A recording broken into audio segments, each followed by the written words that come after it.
Hello, good people. Welcome back to our channel. We're so excited to have you again. We're going to digress a little bit from politics and look at environmental factor that is currently threatening the existence of some states.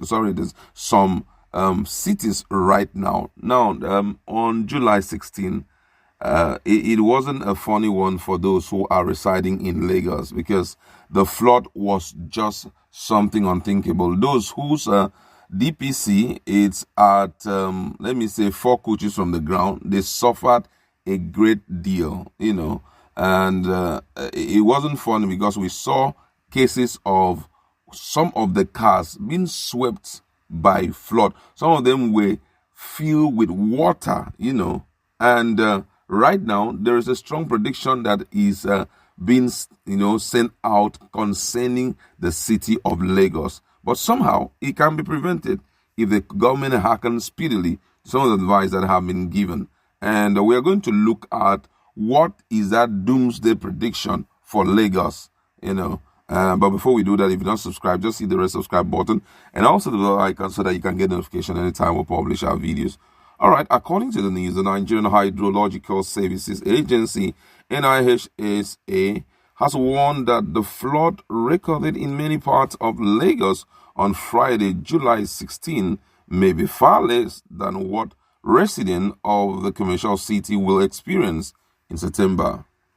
In the annual flood outlook for 2021, NIHSA predicted that the year 2021 will record more flood cases than any other year since 2012. The report was made public in May 2021 during the 2021 annual flood outlook in Abuja.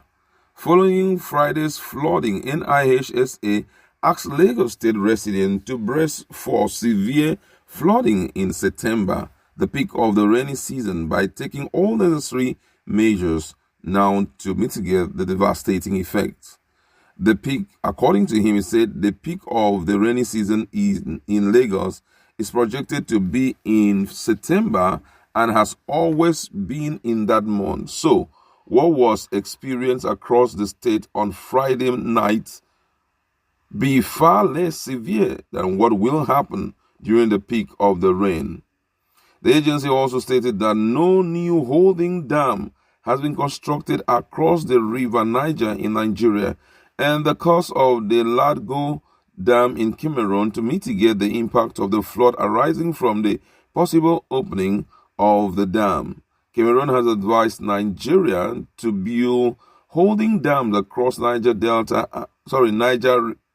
Niger, and the cost of the L00ms Dam so that the annual release of water from the facility will not cause damage in Nigeria as witnessed in 2014 and 2016. They said that a dam was being designed by experts for that purpose ahead of the actual budget preparation for the facility. They also explained that the Onyang Dam in Abeokuta would have to be opened if the water level in it become high, adding that its opening to release water would be necessary to prevent it from rupturing. He said once the Onyang Dam was opened to release water, the flood in the southwest states may worsen. According to him, he said, if the Onyang Dam collapses, the flood situation in that region will be worse. So it is better to release water from the dam once its water level gets to the point of allowing some of it to flow out, he explained. The NIHSA boss also spoke about the agency flood prediction. According to him, he said Lagos and surrounding areas were included in our prediction in terms of the flooding that occur.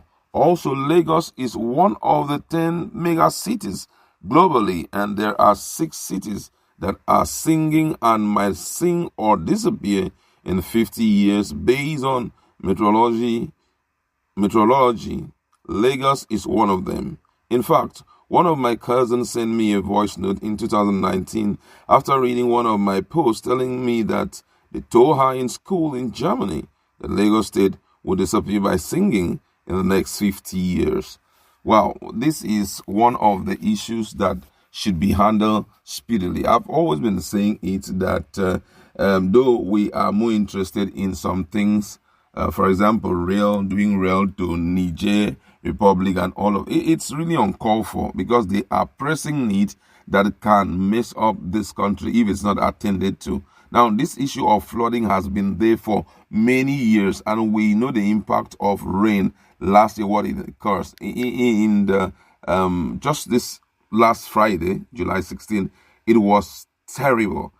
Most people, the report I received from friends and family that are staying there, was that some of them only could get back to their houses at about 1 a.m., some by 2 a.m. because of the flood. There was fear of people losing their lives and all of that. Now, with what these guys are saying, it can be controlled. It hasn't gone out of control yet. But the government the attention of the government must be brought to this environmental hazard that is about to happen in Nigeria. Call it a doomsday prophecy and you won't be wrong. And guess what? If nothing is done about it, most of the businesses may decide to start coming back to, the northern part or the southeast and the south part of Nigeria. All right, I won't want to talk much. Let's look at some of the reactions of Nigerians. This one said Igbos and Yorubas are the groups that benefit more from Lagos. It's time they come together and discuss the future of Lagos. If things are still the way it is in Nigeria, Lagos might become an underwater wall, or Lagos might jump into the lagoon in the next 50 years. Maybe a new nation is the only solution. Another person here says, in another news, if you are a resident of Lagos and you think the people predicting this to happen in 50 years' time will still be alive by then, kindly signify and state your reason in one single sentence. I have given well, that one is on a lighter note. This one said, not only Lagos, many other coastal towns and cities in the world shall have similar experience. Now, some experts are talking here.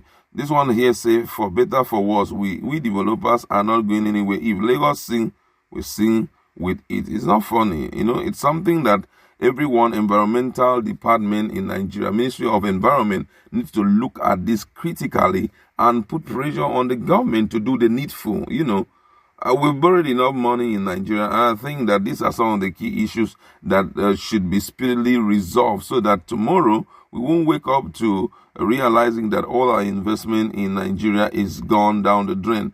And I was living in Lagos during rainy season comes with a lot of headache. During the downpour of last week, a friend's living room was flooded because water was coming into it through underground. He discarded over 30 buckets of water within 2 days. There's nothing we haven't seen in that state. This one here says Tinubu's house will be carried away by flood. Well, I don't know. This one says by that time there would have been solution. I will remind you of it. Someone say, Abeg, stop the panic and enjoy today. You never can tell if Nakamel God will create you in the next war. I think that one is on a lighter note. Well, I'd like to leave it there. For some of us who have had experience about this flood, please, can we discuss it in our comment section? I'd like to hear a lot about what actually is your perspective.